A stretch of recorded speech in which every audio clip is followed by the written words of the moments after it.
Huu ni mwaliko wa tukio kubwa, tukio la kushuhudia kwa vitendo uwezo wa nguvu za kiroho na mamlaka ambazo ziko ndani ya mtu, mamlaka za asili ambazo ziko ndani ya mtu, yaani uwezo ambao unakuwa umejificha ndani ya mtu anapokuwa amezaliwa.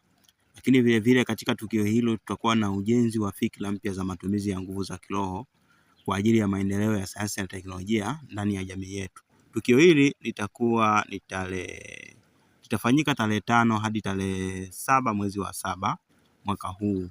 Na kama unakumbuka, imekuwa ni muda mrefu sana, imekuwa ni muda sasa tangu tulikuwa tunajifunza habari ya mitetemo ya kiroho na nguvu za kiroho. Tumekuwa wote pamoja tukijifunza habari hii.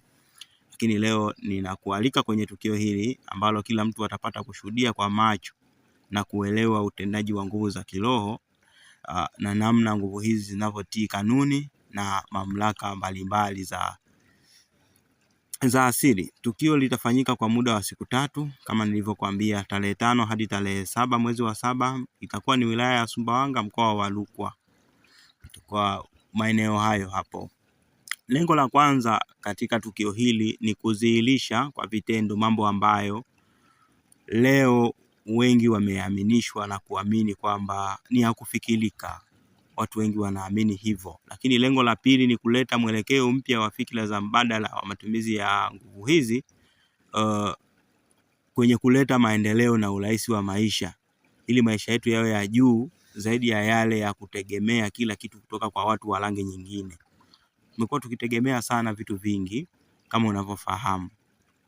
Hapa anakaribishwa mtu yoyote, hasa wale wenye uwezo wa asili usio wa kawaida, maana hawa ndio wanasayansi wetu wanaotakiwa kusaidia jamii. Ni muhimu wajitambue, wajue uwezo ulio ndani yao kwa ajili ya jamii. Ni muhimu sana wajitambue watu hawa. Watu hawa ni kama mito ya maji, na mito kama unavyofahamu huwa ni ya jamii. Pia mito hii huwa sio mingi kama ilivyo mimea. Kwa hiyo watu wa kawaida wanaweza kusema ni kama mimea, japo kila mmea una kazi yake, kila mmea una kazi yake. Kwa sababu hatusemi kwamba mtu ukiwa mmea au ukiwa hauna uwezo wote, haina maana kwamba wewe hauna matumizi yoyote kwa jamii. Lakini wapo watu ambao ni kama vyanzo vya maji, kama vile vyanzo vya maji duniani vilivyo vichache, basi nao ni wachache kwa mujibu huo. Na watu hawa wapo wengi na watatamani sana kuhudhuria katika tukio hili, ila wengi wao watakosa nauli. Na hawa ni wale wenye uwezo wa asili ambao wanaishi maisha ya bila kipato. Ni watu wana uwezo wa asili lakini hawana kipato ambacho kinaweza kusababisha kuwepo katika tukio hili. Wengi wenye uwezo wa asili huwa hawana kipato, na bila kujua wanaenda kinyume na asili zao, wanaishi maisha magumu bila kujua. Wanatakiwa wawe wavumbuzi wa mambo mbalimbali kwenye jamii, lakini wameshindwa kufanya hivyo. Ulimwengu umeamua kuwapa maisha hayo magumu, sio kwa sababu wenyewe wanataka, ni vile tu hawajafuata na hawajui kama wako vipi. Nguvu za kiroho zipo katika viwango tofauti tofauti ndani ya watu. Sio kila mwenye nguvu hizi ni mganga. Wengine huwa wana uwezo mkubwa. Wengine wanakuwa na nguvu zinazokuwa zimevuka kiwango cha uganga. Na tunao kwenye jamii, ni wengi sana kwenye jamii zetu. Watu hawa wanakuwa ni wanasayansi wa viwango tofauti tofauti. Ni wanasayansi kwa asili yao. Na bila kuleta uvumbuzi wa kisayansi katika jamii, watu hawa wanakuwa wanapata ugumu na hawawezi kufanikiwa kwa chochote hadi pale watakapokuwa wamekufa.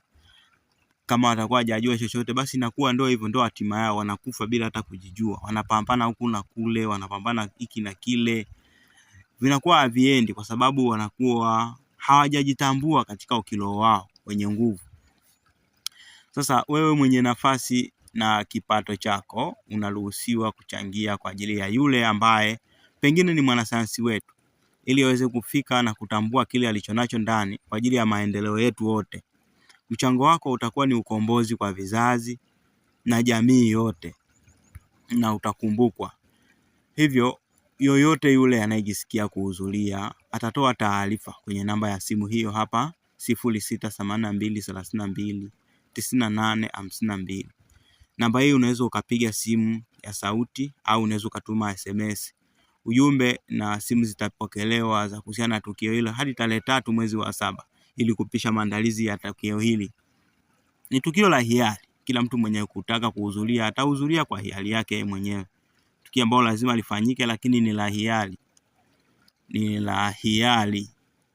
Haijalishi utakuwa na pesa ya nauli au utakuwa hauna pesa hiyo. Taarifa yako itawezesha wewe kusajiliwa kwenye orodha ya wageni, na tutaandaa vitu kulingana na ratiba ya wageni idadi gani. Kwa hiyo kufika kwako, kutoa taarifa kwako mapema, haijalishi una nauli au huna, usikusubirishe wewe kwenye kutoa taarifa ya kupiga simu au kutuma message kwenye namba hiyo nimekwisha kutajia hapo. Lakini sasa gharama hizo zitakuwa za nini? Maana sasa siku hizi mambo ni mengi. Unaweza ukasema jambo kama hili, mwingine akachukulia kama ni utapeli au kwa jinsi anavyojua yeye. Gharama hizi zitasaidia kwenye chakula cha tukioni, lakini vivyo ni nauli kwa wageni wasiokuwa na nauli kama nilivyokwisha eleza hapo awali. Ni mimi mwalimu wako Ndagisha Kafumu, mwalimu wa mitetemo ya kiroho. Asante na karibu sana kwenye tukio hilo.